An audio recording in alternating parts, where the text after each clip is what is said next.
육대장. 신선한 양지, 건강한 대파, 오래 끓인 사골 육수.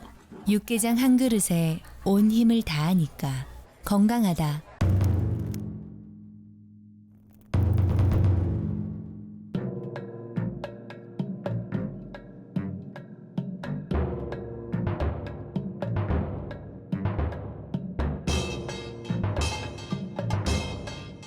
육개장은 육대장. AM 1650 KFOX. You're listening to Southern California's #1 Korean language radio station. 최고의 의료진, 가장 빠른 리퍼. 미주 최대 서울 메디칼 그룹 제공 15. 9시를 알려드립니다.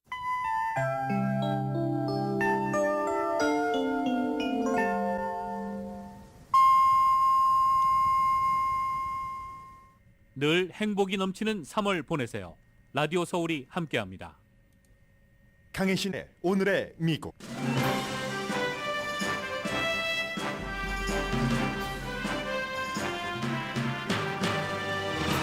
미국 대형은행 11군데가 300억 달러를 모아 샌프란시스코에 본사가 있는 리퍼블릭 뱅크를 퍼스트 리퍼블릭 뱅크를 돕기로 약속했습니다. 퍼스트 리퍼블릭 뱅크는 규모는 최근에 망한 실리콘밸리 뱅크와 거의 비슷하고 미국 내 14위 규모입니다. 대형은행들이 다른 은행을 돕는 이유는 같이 망하기 싫어서입니다. 실리콘밸리 은행 붕괴 이후 많은 예금주들이 작은 은행에서 돈을 빼서 큰 은행으로 옮기고 있는데 큰 은행이 무조건 좋은 건 아닙니다. 큰 은행과 작은 은행 사이에 어느 은행이 나에게 맞는지 잠시 뒤에 전해드립니다. 실리콘밸리 뱅크 모 회사인 실리콘밸리 뱅크 파이낸셜 그룹이 챕터 11 파산 보호 신청을 했습니다. 재택근무 때문에 은행이 망했다고 말하는 직원들이 있습니다. LA 통합교육부 노조가 다음 주 파업으로 사흘 동안 학생들이 학교에 못 가게 된 것은 LA에 나쁘다. 이런 내용의 사설이 로스앤젤레스 타임즈에 실렸습니다. 미네소타주에 있는 원자력 발전소에서 40만 갤런의 방사능 오염수가 유출돼 수습 중입니다. 유튜브가 2년 동안 중지시켰던 트럼프 전 대통령의 어카운트를 오늘부터 회복시켰습니다. 빅테크 회사들의 돈벌이가 시작된 것처럼 보입니다. 시진핑 주석이 블라디미르 푸틴 대통령의 우크라이나 전쟁을 지지하기 위해 러시아를 방문합니다. 세계는 러시아와 중국 그룹과 미국과 동맹국 그룹으로 분명하게 구분돼 가고 있습니다. 과거와는 달리 중립이 없습니다.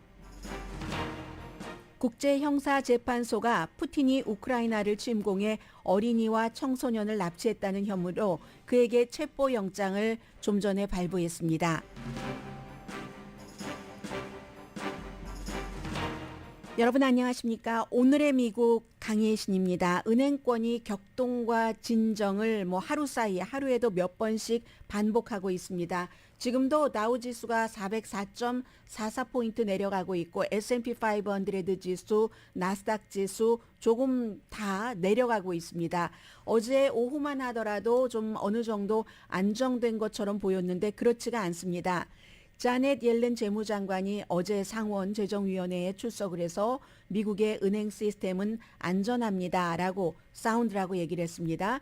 그렇게 말하고 몇 시간 뒤에 미국의 큰 은행 11개가 300억 달러를 모아서 아마 윌셔 거리에서도 한인타운 인근에서도 그 퍼스트 리퍼블릭 뱅크 간판을 보신 분들 많으실 겁니다. 조금 짙은 초록색 바탕에 이제 로고 글자가 써 있는 이 은행인데 이 은행을 구하기 위해서 다른 은행이 얼마 있으면 이 은행이 차고 올라올 수 있습니다. 미국의 5천 군데가 넘는 은행 가운데서 규모가 14번째이기 때문에 그러나 이 은행보다 더 큰 규모의 은행들이 돈을 모아서 돕기로 했습니다. 왜 그렇겠습니까?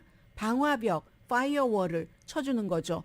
왜냐하면 은행에서 가장 중요한 것은 남의 은행도 살아야 나도 살고 그 남의 은행이 살을 때 지금 가장 중요한 것이 신뢰이기 때문에 은행에 돈을 맡겨도 그 돈이 어디로 가지 않습니다. 설령 다른 은행이 조금 흔들린다 할지라도 저희 또 다른 은행권에서 보호를 해주겠습니다 하고 지금 돈을 모은 겁니다. 왜냐하면은 퍼스트 리퍼블릭 뱅크는 며칠 전에 망해버린, 그리고 이제 오늘은 그 홀딩 컴퍼니가 모 회사도 파산 보호 신청을 했는데, 실리콘밸리 뱅크와 똑같은 그 샌프란시스코에 본사가 있고 운영 방식이 비슷했다는 겁니다. 아주 부자, 그리고 뭐 부자 기업이라든가 스타트업 회사라든가 이런 데를 중점적으로 공략을 해서 운영을 했고, 또 이제 갖고 있는 돈은 실리콘밸리 뱅크와 비슷한 방식으로 투자를 해서 은행이 이제 수익을 올린 거죠. 그러다가 사람들이 실리콘밸리 뱅크가 망해버리니까 이 그 퍼스트 리퍼블릭 뱅크에서도 돈을 막 빼가고, 우리 괜찮아요 하고 연방준비제도에서도 뭐 돈을 많이 빌렸거든요. 뭐 한 1,500억 달러 정도를 빌렸는데, 그리고도 사람들이 돈을 빼가니까 다른 은행들이 딱 모아서 여기 돈 많습니다 하는 것을 보여준 겁니다. 그렇게 돈을 모아준 은행은 가장 큰 규모의 JP 모건 체이스, 뱅크 오브 아메리카, 시티콕, 웰스파고 1, 2, 3, 4 규모의 은행입니다. 이 JP 모건 체이스가 3조 달러가 넘는 자산이 있고, 그렇게 해서 이 4개 은행이 10억 달러씩 냈군요. 그러니까 50억 달러 모았죠. 골드만삭스 투자은행 8번째로 규모가 큽니다. 그리고 모건 스탠리가 각각 뭐 돈을 내서 25억 달러씩 내서 또 모으고, 다른 5개 은행에서도 또 모으고 해서 어쨌든 300억 달러를 채웠습니다. 돈을 모은 이유는 말씀을 드렸고요. 이미 이제 이 은행을 위해서 돈을 모은 그 퍼스트 리퍼블릭 은행이 고객이 막 떠나면서 더 많이 떠나면은 자산을 매각하거나 더 많은 돈을 또 어디서 빌려서 막아야지만 됐는데, 그런데 이제 지난주에 이 은행이 어떤 매체에서는 주식값이 60% 내려갔다고 하고 어떤 매체에서는 70% 내려갔다고 얘기를 합니다. 배당금도 이제 중단을 하겠다, 배분을 중단하겠다 하고 발표하고 또 내려가고 해서 결국은 신용 등급이 내려갔죠. 그 피치하고 S&P 그 글로벌 레이팅이 신용 등급을, 이 은행의 신용 등급을 내려버렸습니다. 그런데 이 은행에 돈을 맡긴 사람들은 지난번에 실리콘밸리 뱅크에 돈을 맡겼던 사람은 5%만 보험에 해당이 되고 나머지 95%는 해당되지 않았는데, 퍼스트 리퍼블릭 뱅크는 그래도 실리콘밸리 뱅크보다는 나아서 68%가 보험을 못 받게 됩니다. 그런데 물론 실리콘밸리 뱅크는 이리저리 해서 다 예금주들의 돈은 줬지만, 이 상황에서 자넷 옐런 그 재무장관이 먼저 이제 전화를 건 거죠. 제일 큰 JP 모건 체이스의 CEO에게, 제이미 디몬 여러분들께 많이 말씀드리잖아요. 뭐 경제 전망 같은 것 할 때 회장에게 전화를 걸어서 이 일을 어떻게 하면 좋은가, 뭘 어떻게 하면 좋아요. 은행들이 돈을 좀 내라 하는 얘기죠. 그러니까 같이 망할 수는 없으니까 이 제이미 이 CEO도, JP 모건 체이스의 CEO도 오케이 알겠습니다 하고 같은 라이벌인 다른 은행들에 또 쫙 전화를 돌린 겁니다. 전화를 돌려서 이거 지금 퍼스트 리퍼블릭 망하지 않게 해야지. 이거 망하면 우리 큰일 난다. 은행 지금 어떻게 될지 몰라. 난리가 날 거야 하니까 다른 은행들이 넘버 2인 무슨 뱅크 오브 아메리카, 시티뱅크, 무슨 웰스파고 은행 이런 뭐 골드만삭스까지 다 돈을 모아서 준 겁니다. 우리 믿어주세요 했는데, 어제 그래서 결국은 퍼스트 리퍼블릭의 주가는 그 10% 상승한 채 마감을 했습니다. 그런데 오늘도 지금 보면 다우지수부터 뭐 큰 은행권부터 작은 은행권까지 안정세가 없는 것처럼 보이는 거잖아요. 연방준비제도가 지난주에 그 3천억 달러를 은행들에게 빌려줬습니다. 어떤 은행에 얼마를 빌려줬다 하는 것은 얘기하지 않습니다. 다만 반 정도인 1,500억 달러 조금 안 되는 뭐 1,430억 달러는 두 은행이네요. 한 은행이 아니라 실리콘밸리 뱅크와 또 이틀 뒤에 망하고만 뉴욕의 시그니처 은행에, 그쪽에 이제 그 홀딩 컴퍼니로 보내줬고 나머지는 어느 은행인지는 얘기하지 않았습니다. 게다가 이제 크레딧 스위스 이 투자 은행에 투자한 미국 회사들도 그 은행도 뭐 각국에서 다 투자해 받지 않았겠어요? 미국 은행들도, 미국 투자가들도 그 은행을 고소를 했습니다. 이렇게 되기 전에, 주가가 폭락하기 이전에 우리 은행의 전망치를 과장했다. 이렇게 해서 지금 고소했고요. 은행권은 미국이나 미국 밖이나 아직까지 완전히 안정됐다고 볼 수 없는 그런 상태입니다. 그러니까 오죽하면 라이벌 은행들이 또 다른 라이벌을 구출을 하겠습니까? 그래서 이제 여기서 하나 볼 수 있는 것은 제가 오늘의 미국에서 은행 뉴스를 이렇게 많이 전해드릴 줄 누가 알았겠습니까? 이런 때 보는 것은 꼭 은행의 뉴스가 아니라 실리콘밸리 뱅크와 퍼스트 리퍼블리컨 리퍼블릭 뱅크가 여기는 아직 망하지 않았지만 이런 위기에 처한 것이 결국은 아주 기본을 지키지 않은 거잖아요. 여기 모든 사업체에 다 마찬가지죠. 한 군데에 그 몰입한 것, 그 운영 방식에 있어서 이건 다 일반도 마찬가지죠. 근데 은행에서는 특히 더하죠. 은행에서 사실은 VVVIP 대우를 해주는 분들은 돈 많이 넣고 아무것도 안 하시는 그런 분들이 있고 어쩌다가 확 그 뭐 이자율 좋고 할 때 은행에다 예금하면은 그때 확 엄청난 뭐 예를 들어 돈을 넣는다든가 엄청난 돈은 그렇게 은행 이자 받고 살지 않으니까 다른 데다 투자를 하겠지만 어떤 이유에서든 그래서 그런 분들이 VVVIP지만 사실은 아주 작게 늘 꾸준히 은행을 이용해 주는 고객들과 이게 밸런스가 맞춰져야지 은행이 이렇게 어느 날 갑자기 망해버린다던가 망하는 위기에 처하는 일이 없다는 겁니다. 물론 그 전에 이자율이 인상돼서 이런 은행들이 어려움을 겪었고 특히 테크놀로지 스타트업에 뭐 융자를 많이 해줬던 회사가 무슨 뭐 이자율이 높아지니까 테크놀로지 회사에 대한 투자가 줄어들어서 워낙에 돈 잘 벌 때 은행에다가 넣었던 돈을 다 빠져나가게 되고 이런 이유도 있지만 기본적으로는 다양화하지 않았다는 겁니다. 커스터머를. 식당도 마찬가지잖아요. 한 달에 한 번 와서 화끈하게 막 대우 잘해달라고 티내면서 많이 팔아주는 손님보다 날마다 와서 조금씩 팔아주는 손님이 어쩜 더 귀할지도 모릅니다. 하나만 있어서는 식당이 크게 성공할 수 없지만 그 채워주는 것을 채워주고 그리고는 이제 빅 커스터머가 있어야 된다는 거죠. 이게 이제 은행에서는 가장 중요한 거고 은행뿐이겠습니까? 지금 그래서 우리가 이러한 그 전반적인 그런 시스템들을 보고 있고요. 그리고 사람들이 이렇게 뭐 실리콘밸리 뱅크도 16번째 은행이지만 망하기 전에 뭐 자산이 많이 뭐 2천억 달러 이상 있었지만 그랬지만 그렇게 망하고 나니까 웬만큼 은행 한 규모의 은행에서 더 큰 은행으로 뭐 뱅크 오브 아메리카라든가 JP 모건 체이스라든가 저희 회사 아래층 1층이 JP 모건 체이스인데요. 이런 은행으로 돈을 많이 움직이고 있습니다. 그러면 내 돈이 다 안전한가? 큰 은행과 작은 은행의 차이는 뭐야?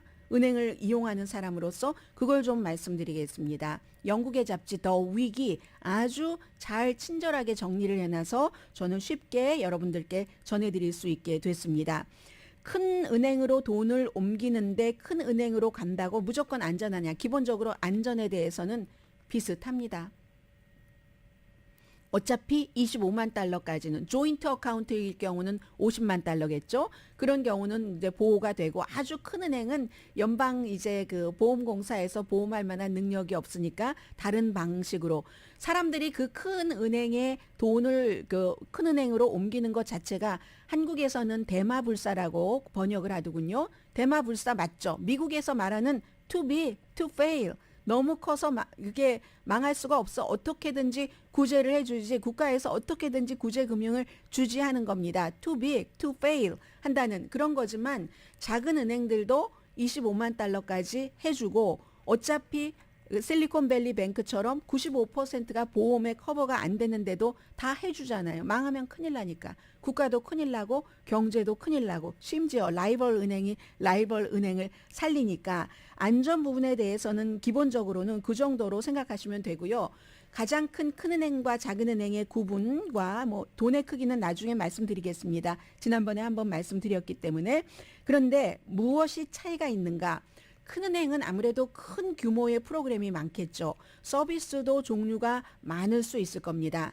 그런데 대신에 결정을 하는데 시간이 길게 걸릴 수 있죠. 미국이라는 큰 국가가 움직이려면 큰 배가 움직이는 것과 작은 배가 움직이는 것이 다르기 때문에 그런 장단점이 있고 그리고 가장 많은 분들께 해당되는 것은 지점이 많은가, 내가 편리하게 왔다 갔다 할 수 있고 또 ATM 머신이 많은가. 지점은 요즘 많지 않아도 될 수 있어요. 많은 것들을 이 온라인으로 컴퓨터나 그 휴대폰으로 하신다면은 그래서 이제 그런 점이 있고 ATM 머신과 브랜치가 많죠. 큰 은행이. 또 하나는 테크놀로지에서 차이가 납니다.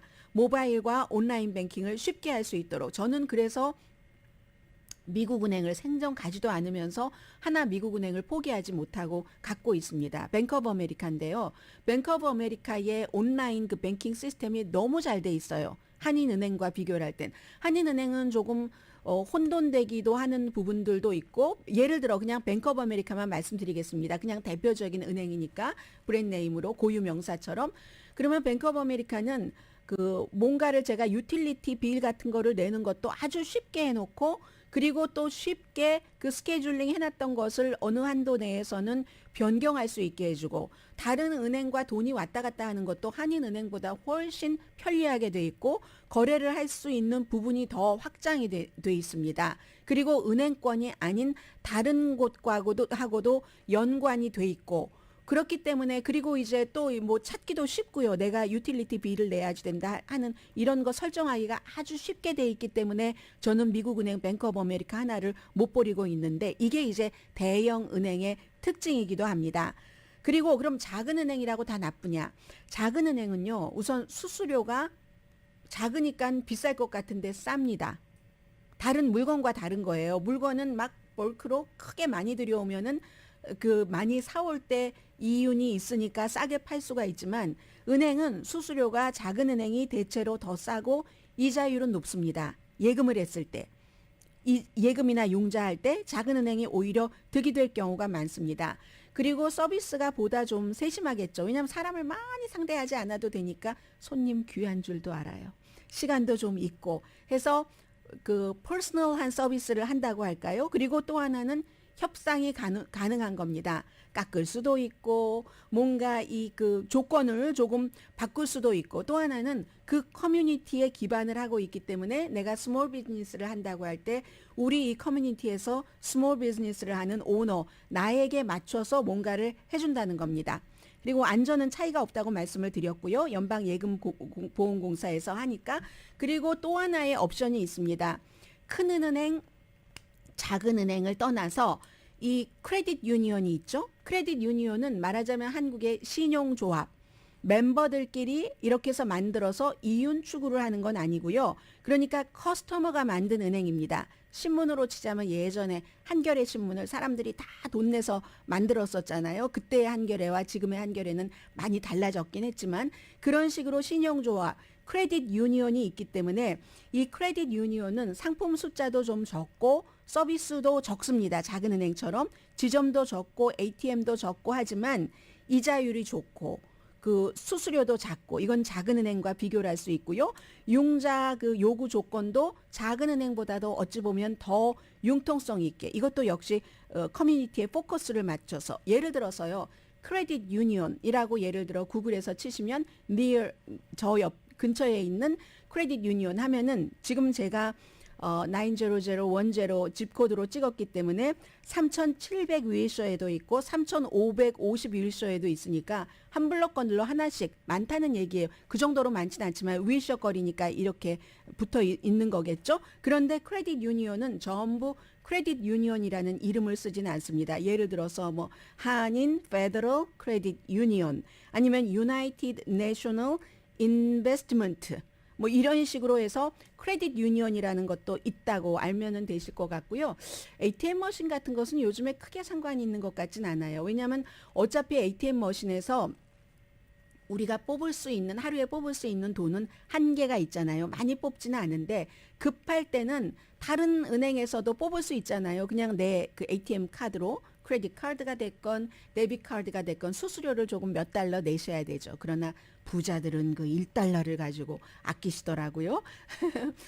그래서 어쨌든 이 ATM 문제는 급하면 그렇게 해결이 되니까 그렇게 그 안 하셔도 될 것 같고요. 아무튼 이리하여 그 많은 점들이 있고, 큰 은행과 작은 은행의 차이점을 말씀드렸습니다마는 규모면으로는 뭐 10억 달러 아래는 작은 은행, 그리고 거기부터 뭐 한 1,000억 달러, 500억 달러까지 이제 무슨 또 구분을 하고 근데 이건 사실은 큰 의미는 없습니다. 1,000억 달러 이상이 되면은 대형 은행이다. 이렇게 보니까 대형 은행이라고 구분들은 하지만 사실은 실리콘밸리 뱅크 같은 데가 2,000억 달러 자산이 넘었지만 완전 대형 은행은 아니잖아요. 이것도 정치계에서 분류하는 게 따로 있고 뭐 다른 금융기관에서 분리하는 게 따로 있고 아무튼 지난번에 말씀드린 것처럼 한인은행들은 전부 중간 정도 그 정도로 돼서 제일 큰 JP 모건 체이스의 자산이 3조 2천억 달러, 지난해 12월 달을 기준으로 뱅크 오브 아메리카가 2조 4천억 달러인데 제가 지난번에 CBB 뱅크를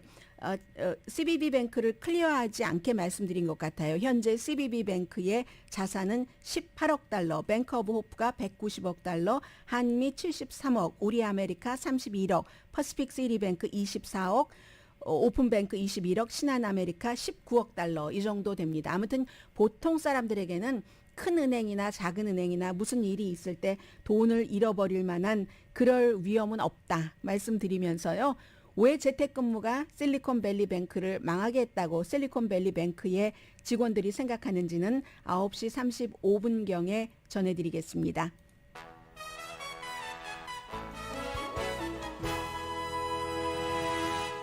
오늘의 미국은 신용의 상징 유한양행 건강식품과 누구나 젊어지는 얼굴 피부과학 셀리온, 이민법 가정법 전문 제인정 종합법률사무소, 프리미엄 고기 쌈밥 전문 레스토랑 쌈, 재래식으로 직접 만든 검정콩 생순두부 수라원 순두부, 총 20억 달러 승소, 교통사고와 상해 전문 브라이언 타필라와 CG 변호사그룹 공동펀입니다. 잠시 뒤에는 교육 문제도 사실은 오늘의 미국에서 그다지 많이 말씀드리진 않거든요. 왜냐하면 지금 내 자녀가 교육하는 것에 포커스를 둬야지 될 부분이 더 많을까? 아니면 이미 그것을 벗어난 부분들이 더 많을까? 이건 이제 고등학교까지를 말씀드립니다. 그런 것을 대비해서 제가 많이 말씀드리지는 않거든요. 그런데 다음 주 화요일에 LA 통합교육부의 노조들이 이건 이제 교사 노조가 주도가 돼서 파업하는 건 아닙니다. 다만 교사 노조가 다른 일을 하는 노조들이 파업을 한다면 우리도 그들에게 동조를 하겠다. 같은 스텝으로 이런 얘기를 하는 거고요. 이건 너무나 중요하기도 하고 여러 가지를 또 이쪽 입장 저쪽 입장도 생각하게 되고 로스앤젤레스 시 자체를 생각하고 부모님들은 어떻게 하세요? 맞벌이 부모님들이 엄청 많으신데 오늘 로스앤젤레스 타임스가 비교적 합리적인 사설을 실었기 때문에 전해드리고요. 그리고 그 다음 이슈는 광고 들으시는 동안에 정리해 보겠습니다.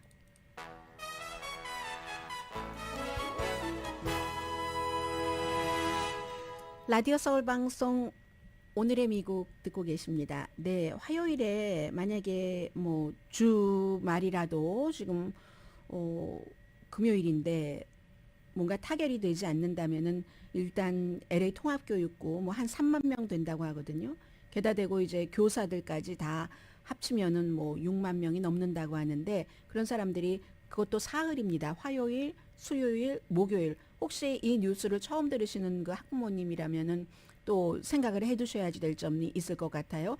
이 노조가 카페테리아 직원, 또 버스, 학교 버스 기사, 또 그 밖에 이제 여러 저임금 그 근로자들이죠. 그러니까 뭐 우리 한국식으로 관리 수위 아저씨도 계실 테고 뭐 예를 들면 1년 동안의 협상이 이제 교착 상태에 들어가면서 이렇게 된 건데 만약에 이분들이 파업을 한다면 우리 교사라든가 카운슬러라든가 또 학교에 사서도 있죠. 그분들을 대표하는 또 다른 그 노조, 그 교사 노조도 파업에 동참을 할 것이다라고 얘기를 했습니다. 팬데믹 이후에 여러 가지 어려움을 겪는데 학생들이 이게 LA 타임스 사설이에요. 지금부터 어려움을 겪는데 이 일이 일어나지 않도록 해야지 된다. 그러니까 아직까지 가능성이 있다고 보는 겁니다. 파업하지 않도록 막을 수 있는 2022년 4월 달부터 이제 새로운 계약 협상이 시작됐는데 거의 1년이 됐는데도 이 협상이 이루어지지 않은 겁니다. 항상 그 파업을 할 때는 그 뭔가를 베푸는 게 아니라 지급해야지 되는 쪽과 지급받아야지 되는 쪽에서 서로의 요구가 다르기 때문에 그렇잖아요. 대표적으로 임금이 있고 요즘 건강보험이 있고 작업 환경입니다. 거기에 대해서 지금 LA 통합교육부는 3년 동안에 15%의 임금 인상, 시간당 이건 30달러 미만 버는 사람들도 이제 다 형평성 맞춰서요. 그리고 한 번 9% 보너스를 준답니다. 왜냐하면 요즘에 감원이 너무 많이 되니까 앞으로 계속 계획적으로 그 감원을 할 테니까 노조는 충분하지 않다. 카페테리아에서 일하시는 분들, 버스 기사, 그 밖에 이제 여러 이제 저임금을 받고 일하시는 분들, 또 파타임으로 일하시는 분들이 충분하지가 않다. 로스앤젤레스 타임스가 이해한다고 씁니다. 미국에서 생활비가 가장 비싼 지역에 속하는 곳이 로스앤젤레스입니다. 인플레이션으로 렌트비 어떻습니까? 식료품비. 그런데 이게 도대체 말이 되느냐 하면서 노조에서 요구하는 것은 30%, 3년 동안 30% 인상을 요구합니다. 통합교육부는 15%, 그 사이에선가 어딘가 협상이 이루어진다면 그 사이에서 있겠죠. 절대로 30%까지 못 줄 것이고 15%에서 만족하지 않을 것이며 결론적으로는 대부분 이제 그 뭐 보조교사도 있을 테고요. 또 아이들 학교 끝난 다음에 애프터스쿨 프로그램에서 활동을 하셔야지 되는 분들, 학교에 뭐 가드너도 있어요. 집이랑 똑같잖아요. 아, 특수교육 보조교사도 있겠네요. 대부분 이런 분들이 1년에 일을 풀타임으로 하거나 하셔도 25,000달러 미만을 버는 분이랍니다. 로스앤젤레스 타임스가 설명해 주기를 LA 통합교육구에서 일하다가 99명 가운데 한 분이 홈리스가 됐답니다. 지난해에. 통계라는 거예요. LA 통합교육구 직원이 이런 기본 처우를 받지 못하고 일을 하면서도 홈리스 피플이 된다는 것을 용납할 수 없습니다. 그리고 교육감도 카발호 교육감이죠. 이게 임금이 낮다는 것 자체는 인정을 합니다. 인정을 하는데 또 돈을 지급하는 쪽에서는 예산이라는 게 있잖아요. 교육부의 예산이 이제는 교육부도 팬데믹 이후에 여러분들 그 개인의 지갑도 조금 도톰하고 했었잖아요. 많은 분들께서 그러한 것들이 다 이제 바닥이 나버린 겁니다. 바닥이 나서 노조가 지금 3년 동안 30%를 올려주세요 라고 주장을 할 만큼 LA 통합교육부의 지갑이 넉넉하지 않다. 오히려 우리 빡빡하다라고 얘기를 합니다. 또 하나가 학생 숫자가 줄어듭니다. 학생 숫자가 줄어들면은 주정부에서 받는 기금도 줄어든다는 거잖아요. 앞으로 몇 년 동안 통합교육부에서 예측하고 있는 것인데 학생들의 숫자가 점점 작아질 것이 지금 이미 사상 최저입니다. 예를 들어 20년 전에 학생이 LA 통합교육부 소속 학생이 74만 6,800명이었다면 지금은 42만 명입니다. 조금 있으면 거의 반으로 줄어들게 될 거거든요.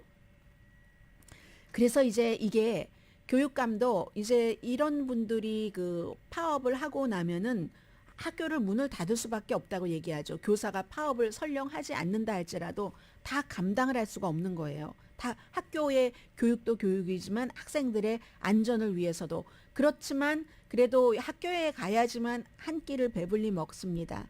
두 끼를 배불리 먹습니다 하는 학생들이 LA 통합교육부 소속에는 무척 많습니다. 그래서 60군데 음식 배분하는 곳은 그대로 오픈을 하고요.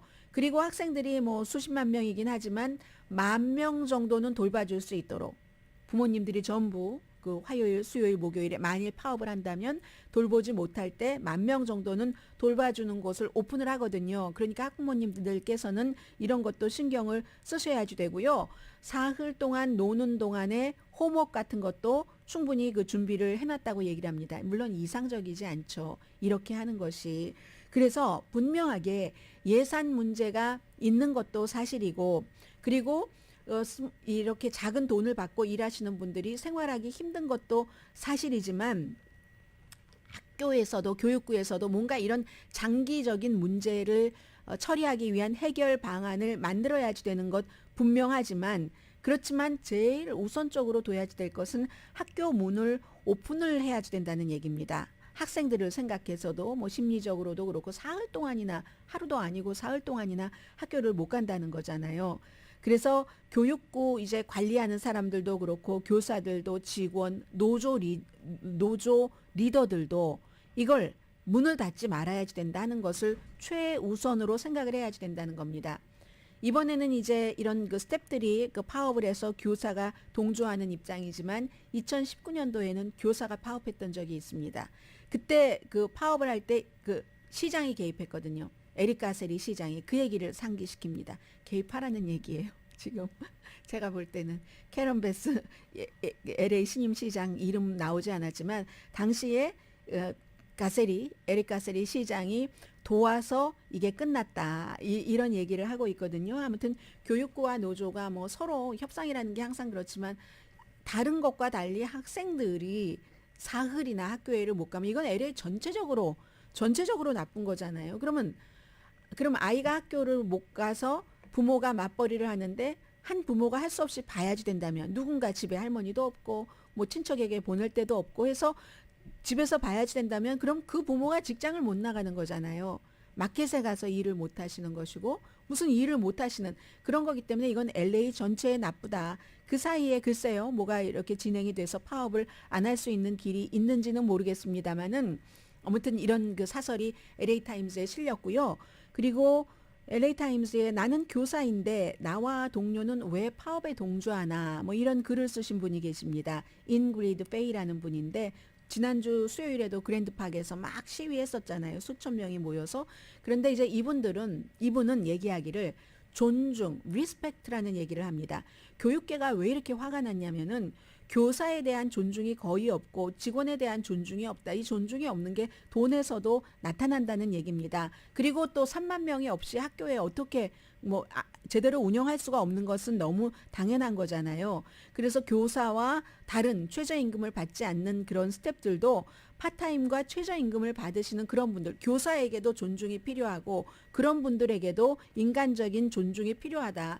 교사들도 비슷한 교육을 받은 다른 사람들에 비해서 일을 할 때 훨씬 봉급이 낮은 게 사실인데 교사 봉급은 인플레이션 다 따지면 뭐 1970년대보다도 덜 받는다라고 얘기하시는 분들 계시잖아요. 이분이 바로 그런 얘기를 하고 계시는데 언더밸류 됐다는 겁니다.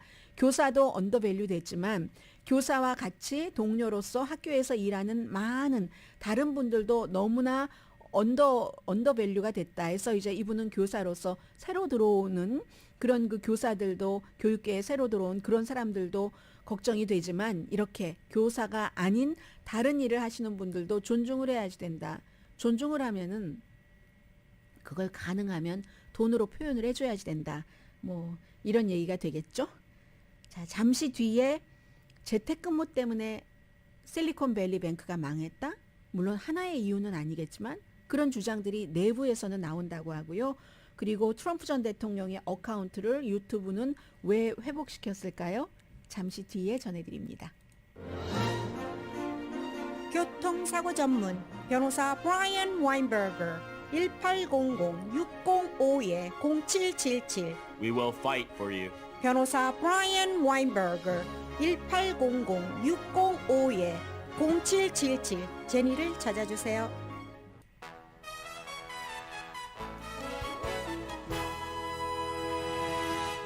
라디오 서울 방송 오늘의 미국 듣고 계십니다. 주식시장 오늘도 그 엉망이라고 표현해도 될 정도입니다. 오늘의 미국 시작할 때보다는 약간 회복됐지만 지금 계속 이제 금융 사태는 지켜봐야지 되는 미국과 유럽 전부.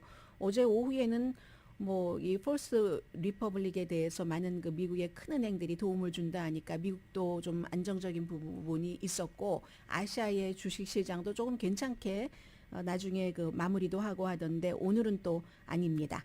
그래서 그런 모든 것과 연관이 돼 있는 실리콘밸리 뱅크 스타트를 했잖아요. 은행이 망하는 것. 그래서 실리콘밸리 뱅크의 그 홀딩 컴퍼니 그 모 회사인 실리콘밸리 뱅크 그다음에 이름이 있던데요. 실리콘밸리 뱅크 파이낸셜 그룹도 파산 보호 신청 챕터 11을 했습니다. 그러니까 남아있는 자산은 지키겠다는 얘기예요. 지금 실리콘밸리 뱅크는 은행을 팔려는 시도하고 있고요. 연방예금공사 FDIC에서 관리를 하고 있습니다. 이 홀딩 컴퍼니가 이제 파산 신청하면은 법정 관리인이 여러 가지를 감독을 하고 경매 원하고 하는데 유동성 자금이 22억 달러, 30억 달러 빚이 있다네요.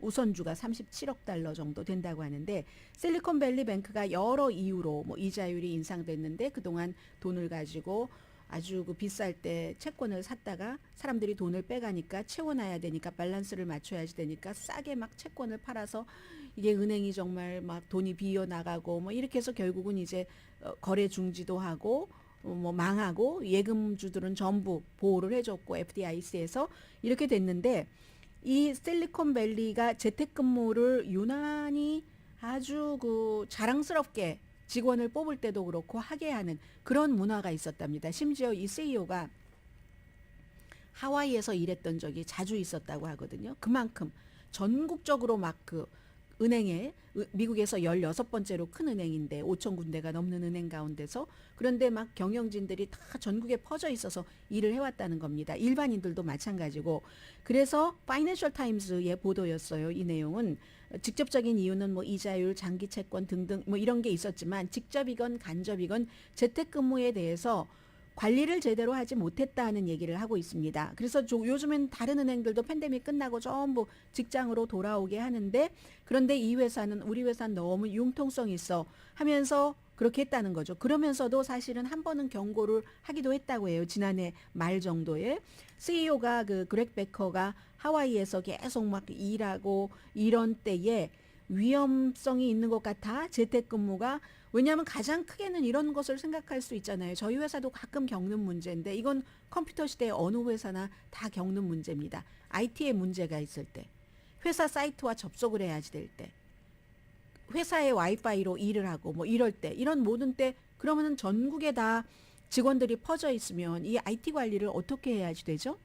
그리고 생산성도 마찬가지로 물론 재택근무가 아직도 많이 유지가 되고 있는 것을 보면은 재택근무에 적당한 회사와 재택근무가 더 좋은 직업군도 있는 것은 분명합니다. 그런데 은행은 그렇지 않았다는 거죠. 뭐 관리 방식이 정확했다면 모르지만 베스트바이도 이제 고유 명사잖아요. 전자제품 사시는 하이브리드의 선구였죠. 재택근무와 회사에서의 근무를 이제 같이 하게 하는. 그런데 베스트바이는 왜 이걸 포기했냐면 직원들을 훈련시키기가 너무 어렵다는 겁니다. 베스트바이에 물건이 얼마나 많아요. 어떤 때 가서 작은 거 하나 사려고 해도 전문적으로 그 설명을 해주는데 야, 이 사람은 공부를 얼만큼 해야지 베스트바이의 세일스퍼슨이 될 수 있을까? 이런 생각을 하게 되는 때가 있잖아요. 그래서 포기를 했죠.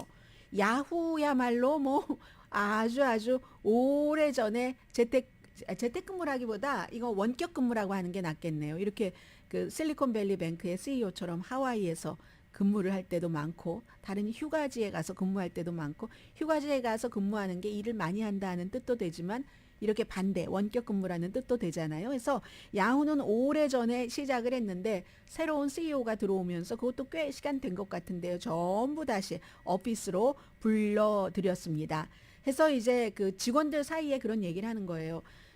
고위 간부들만 보더라도 이렇게 많이 퍼져 있으니까 결정적으로 위험이 있었을 때 이걸 빨리 모여서 오늘 회의 소집을 해서 위험하니까 얘기를 했으면 좋겠는데 나는 하와이에 있고 너는 뭐 마샤스 빈야드에 있고 뭐 이런데 이게 불가능하고 뭐 그다지 위험한 것 같지 않아라고 생각하고 싶기도 하고 그런 일들 더 가까이 고위직들이 일을 했다면 이런 문제를 피할 수 있을까 하는 것을 생각해 본다는 얘기죠. 커뮤니케이션의 문제라는 겁니다. 은행 같은 데는 우리의 돈이기도 하지만 다른 사람의 돈도 관리하는 가장 중요한 것이라고 할 수 있잖아요. 건강 다음에 남에게 베풀려도 자녀를 키우려도 돈이니까 그래서 그런 일을 할 때는 더 이 커뮤니케이션이 필요하다. 아마 이 뉴스가 다른 그 원격 근무를 허용했다가 원격 근무를 회사 근무로 돌리려고 하는 회사에게는 어떤 그 스토리 텔링이 될 수 있을지는 모르겠습니다. 아무튼 은행은 근데 좀 그런 것이 필요하다는 것은 상식적으로 좀 맞는 것 같습니다. 다른 사람의 돈. 은행이야말로 합리적이 아니라 합법적인 돈 장사하는 곳이잖아요. 그냥 다른 사람에게 돈 빌려주고 사채업자들이 물론 이자율이 높긴 하지만 그런 것은 뭐 완전히 제일 최하 직업으로 막 보면서 은행이 그거 하는 거잖아요. 점잖게 근사하게 사무실 차려놓고 합법적으로 돈 장사를 하는 은행, 그 돈 장사하는 그 은행. 아무튼 그 실리콘밸리 뱅크의 직원들이 그런 생각을 많이 한다고 하고요. 유튜브가 트럼프 전 대통령의 어카운트를 회복시켰습니다. 그 당시에 문 닫을 때 260만 구독자가 있었고 왜 닫았냐? 2021년 1월 달에 의사당 폭동 사건이 있었는데 그 같은 폭동을 조장했다 해서 닫았고 또 조금 더 있다가는 거기에 댓글 다는 것까지 달았고 했습니다. 그런데 3월 17일 오늘 맞죠? 오늘부터 제한이 없다는 겁니다. 새로운 비디오 업로드 가능하고 댓글 쓰는 것도 가능하고 앞으로도 계속 쳐다보기는 하겠다 한다는 건데 저는요 이게 그 이유 자체는 분명히 그건 것 같아요. 선거철에 트럼프처럼 유튜브에 돈을 벌어줄 사람이 어디 있겠습니까? 그러니까 벌써 한 달쯤 전에 그 메타가 페이스북도 트럼프 돌아오세요. 일론 머스크가 하는 트위터도 돌아오세요. 아직 돌아가고 있지 않지만 왜냐하면 본인이 새로 만들어 놓은 회사가 있기 때문에 거기서 빠져나올 때 그 돈의 손실 같은 것 때문에 아직은 못 나오고 있는 것 같은데 어떻게 될지 모르겠습니다. 이 회사들이 그런 아이템으로 인해서 사람들이 모여든 것도 있지만 트럼프 전 대통령이 워낙에 그런 빅텍에 광고를 많이 했습니다. 엄청 많이 했어요. 유튜브에도 당연히 광고하겠죠. 이제 재선 출마 선언까지 했으니까 그래서 한다고 생각이 되고 이 원자력 문제 잠시 뒤에 말씀드립니다.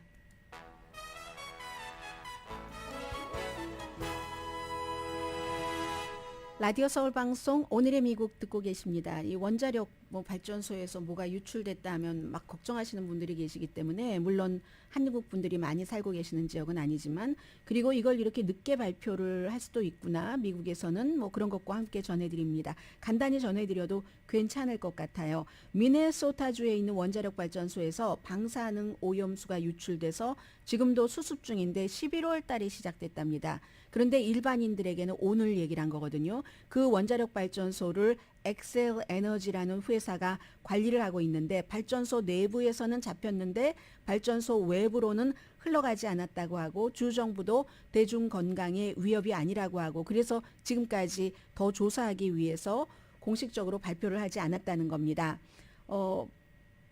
이 삼중 수소라는 거요. 이 원자력 발전소에서 그쪽에서 생기는 그 삼중 수소라는 것이 베타 방사선이 약하기 때문에 공기로 멀리 퍼져나가지 못한답니다. 그리고 사람의 피부도 뚫지 못한다고 하거든요. 이게 이제 연방 핵규제위원회의 얘기인데 지금 뭔가가 유출되기는 했지만 엄청나게 많은 양이던데요.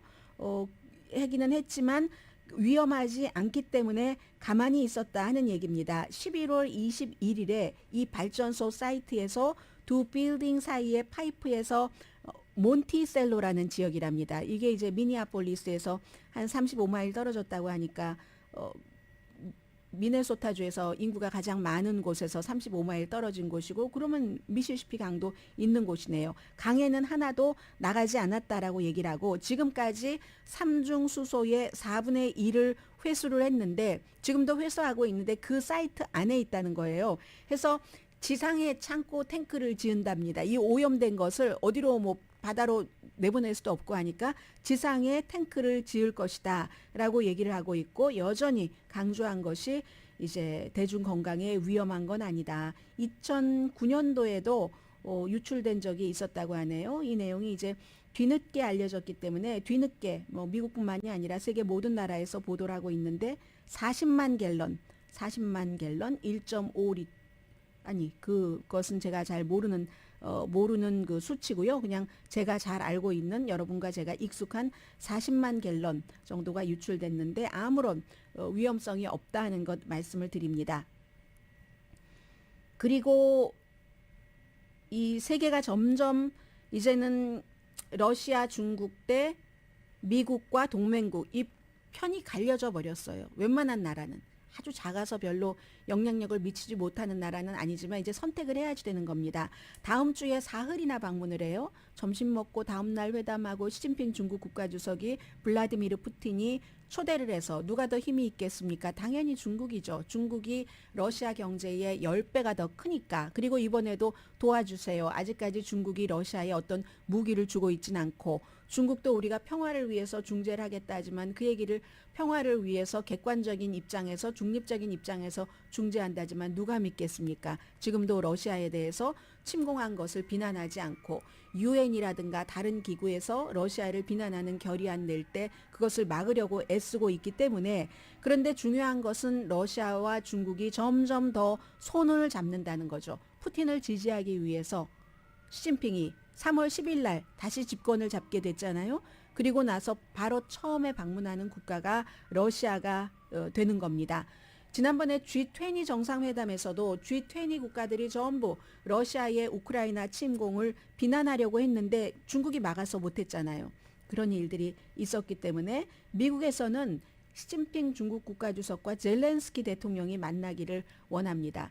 시진핑과 푸틴은 비슷한 세계관을 갖고 있어요. 그래서 중국과 러시아가 세계를 주도해 나가야 된다라고 얘기를 하고 있고 뭐 젤렌스키는 당하는 쪽이니까 미국과 다른 쪽과 가까이 가기 위해서 지금 당한 거잖아요. 결국은 그런 것인데 이 세계관이 그런 세계관을 갖고 있는 사람을 혹시라도 뭐 젤렌스키가 만나서 뭔가를 뭐 그에게 영향력을 미칠 수 있을까 이런 뜻 때문에 지금 이제 그런 것도 있고요. 폴란드와 슬로바키아가 나토 회원국으로선 처음 우크라이나에 전투기를 준다는 얘기도 나오고 국제형사재판소는 푸틴을 우크라이나를 침공을 해서 어린이들 한 6천 명을 러시아로 데려가서 막 여기저기다 분포를 시켰거든요. 그리고 교육을 시키겠죠. 러시아식으로. 그런데 그걸 제대로 먹이지도 입히지도 않으면서 해서 지금 40개국이 국제형사재판소가 이거 중재를 해야지 뭔가 개입해야지 된다 해서 결국은 오늘 그 문제에 관해서 푸틴과 여러 명을 형사 전범으로 지금 이제 체포 영장을 발부를 했거든요. 그런데 구금되지 않는 한 재판은 진행되기 어렵겠죠.